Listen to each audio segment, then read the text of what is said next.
The combination of the real and the virtual provides a multisensory experience that enables the participant to discover a new form of embodied presence, where the story world is spatialised across the physical and the virtual. Nested cinema builds on these techniques of physical and virtual spatialization to deepen participants' immersion in the story. However, nested cinema also builds on the tradition of cinematic viewing experience by placing the participant in a more stationary position in relation to the spatialized film content. The participant occupies the physical yet fictional space, which is the home environment of the story's protagonist Vera. The participant thus experiences the story from the vantage point of Vera's sofa in a living room-sized space, which nevertheless carries a strong fictional cinematic atmosphere conveyed through production design and flexible lighting. In this way, nested cinema creates a physical world that connects to the wider film narrative displayed on 2D screens and expands this world into VR, recreating a nested version of the physical space in VR. This nested use of spatialization offers the participant the opportunity for a deeper immersion in the film world, while complicating the boundary between their sense of primary reality and the experience of the simulated world of the story. It is the spatialization of the film narrative across these nested layers that generates immersion. However, the choice offered to the participant via access to film world through VR, digital screens, and the physical environment is also what contributes to the interactivity of the experience. This is because nested cinema offers participants the opportunity to choose, at critical plot points, how they view the film rather than what will happen in the film, shifting narrative trajectory in relation to their embodied positioning and perspective rather than manipulating the plot. Furthermore, the nested integration of the film story, as opposed to the layered approach or a separation of the experience modes in other expanded cinema approaches, gives rise to a sense of presence and involvement for the participant, leading to a particular kind of narrative experience which can best be understood through the concept of emergent narrative. In film, the narrative sequence is intrinsically tied to the visual sequence, the way in which shots are combined through montage into a delimited visual stream of meaning. This means that, irrespective of the narrative intentions on the side of the film, the sequential structure of film forces interpretation of this visual structure in the viewer's mind. 𝗲𝘃𝗁𝗁𝗁𝗁 views the narrative process as essentially reliant on the embodied experience of the viewer. This is because the camera, through its fixed perspective, narrative sequence and delimiting frame, represents a subjective experience, which forms the basis of the production of meaning for the viewer. The viewer engages with the embodied experience of the camera, through which meaning and story are communicated. The frame is critical to the creation of meaning in film, as it brings elements within it into specific relations. However, traditional fixed-frame cinema prioritises time and duration of this mediation of experience over the direct experience of space of the represented reality.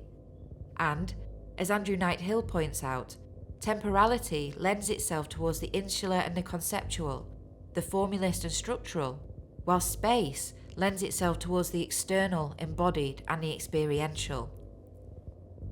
Expanded cinema represents an extension and shift to the traditional cinema paradigm, shifting the focus from time to space, from the delimited frame and linear sequence to spatial framings of the audiovisual.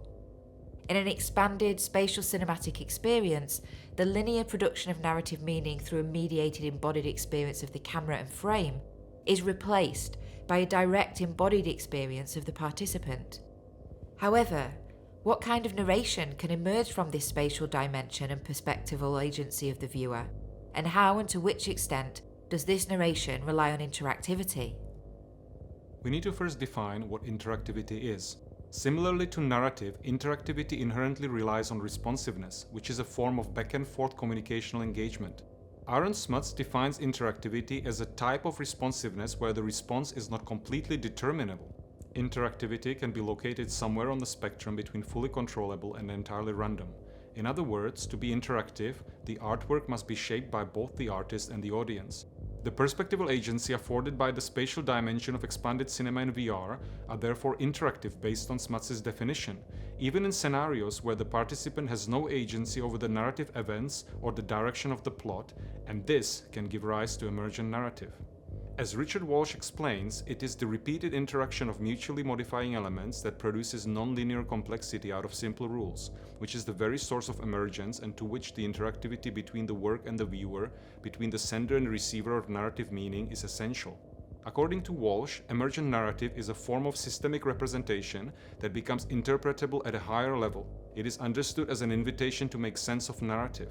However, the possibility of genuinely emergent narrative only arises when there is some interactivity between semiotic production and reception, between representation and its interpretation.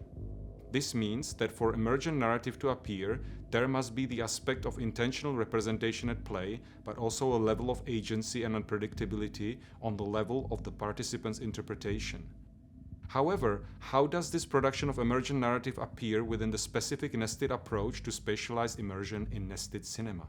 The experience features fixed frame screens that include edited content. As this cinematic content is presented on 3 screens simultaneously, this spatialises and hence diffuses the linear flow of the visual sequence.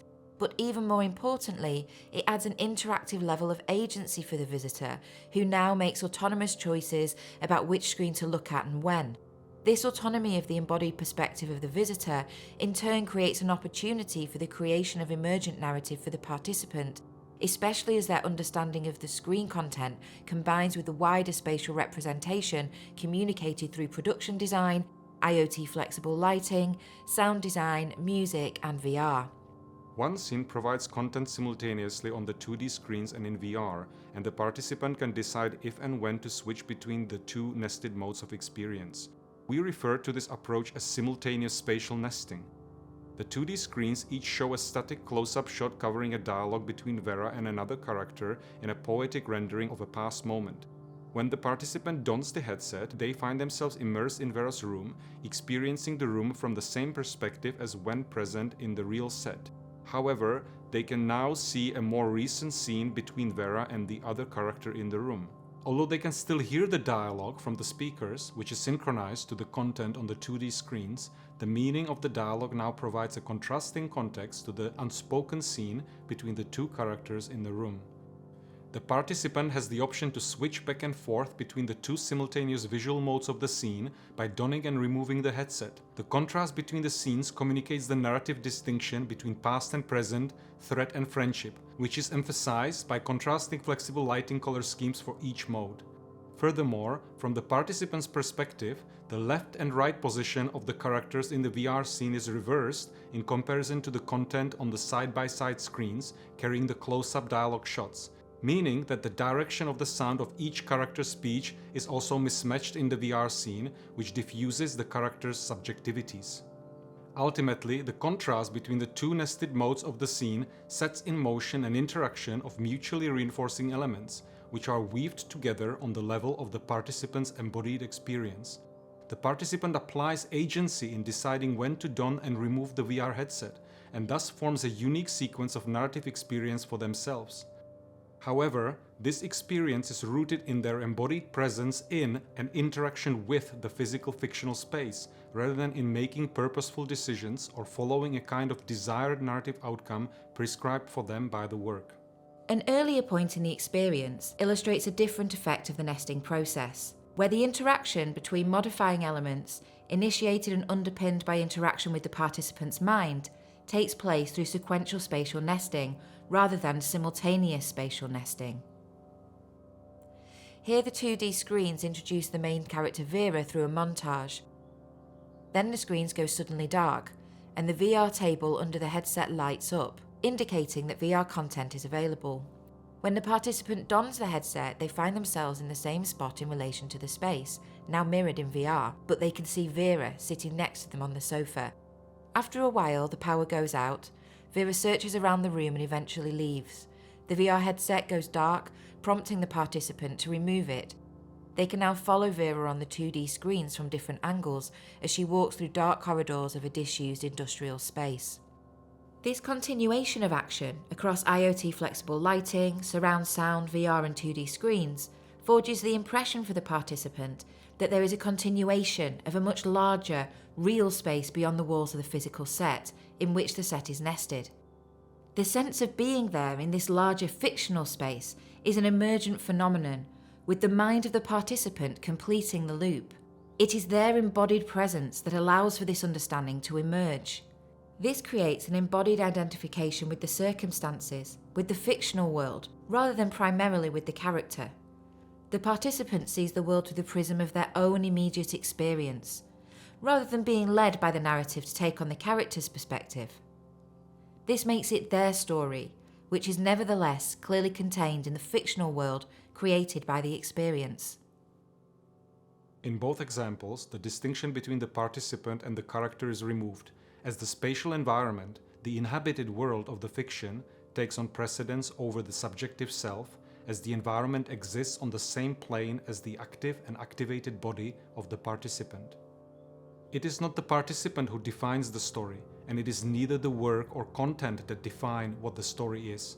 Instead, the story emerges in the in-between homogeneous and energized higher-level territory that lacks subjective intention in its own right, but which is defined by objective immersion and presence in an environment filled with intentional representation, a productive coexistence and exchange between the body and the story world, both charged with the potential for meaning, both open to the formation of new unpredictable meaningful wholes unique to each participant's experience.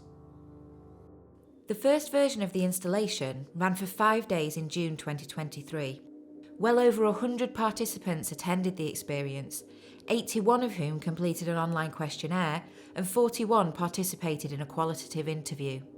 Responses from the questionnaire and interview suggest that engagement with the multiple spatial framings within the 2D visuals was productive and successful. 91% of surveyed participants asserted that their viewing experience was made more immersive by seeing the content on multiple screens side by side. However, engagement with the spatialisation of the narrative into VR was lower than with the multi-screen setup. Only 65% of surveyed participants asserted that their experience was made more immersive by being able to see portions of the film in the VR headset, and 13% of the participants did not use or engage with the VR headset at all. This could partially be due to a lack of familiarity with the technology, as we did observe hesitancy in several participants to interact with the VR headset. Nevertheless, 96% of participants surveyed agreed that the integration of lights, installation space, TV screens and VR made the experience more immersive. It is important to note that the spatialisation of the narrative into the physical space via the integrated production design, surround sound and IoT flexible lighting was a key contributor to the creation of embodied presence within the experience. Indeed, 94% of those surveyed found that the lighting effects contributed to their emotional engagement. Moving forward, we want to continue developing nested cinema through practice as research to explore how the layering and spatialization of the film narrative may be set in motion through further participant interaction. We are in the process of developing the VR component to simplify its technological integration within the experience and explore potential new layers of VR connection and interaction within the film narrative. In addition, we are exploring the integration of triggers that react to the participants' behavior rather than their direct choice to create an even greater potential for embodied engagement, leading to more complex emergent narratives within cinema experiences. We also aim to explore how the engagement and immersion within the nested cinema experience can be applied to the home cinema environment. As nested cinema recreates a living room-style environment within the physical set, this creates opportunities for a more personalized experience applicable in a home cinema setting. The integration of multi-screen narrative into such personalized space, utilizing various shared and personal screens available in the household, alongside a secondary VR expansion of the film narrative, would give home participants the same option to shift the narrative trajectory via their embodied presence in space. Although the physical recreation of a fictional environment is not available for home cinema experience, the spatialization of audio already exists, and there is a clear potential to utilize household IoT lighting fixtures for creating immersive environments integral to the spatialized experience of the fictional content for the living room. The research thus far has created a space for not just the development of audience immersion and interaction with film narrative, but also the potential for filmmakers to explore how they can expand their narratives beyond the boundaries of the cinema screen. We therefore hope that the ongoing nested cinema research can contribute to the evolving understanding of the narrative and aesthetic potential of cinema, both from the creator and the audience perspective. Finally, we would like to thank to all who contributed to the first version of Nested Cinema and helped make it a success.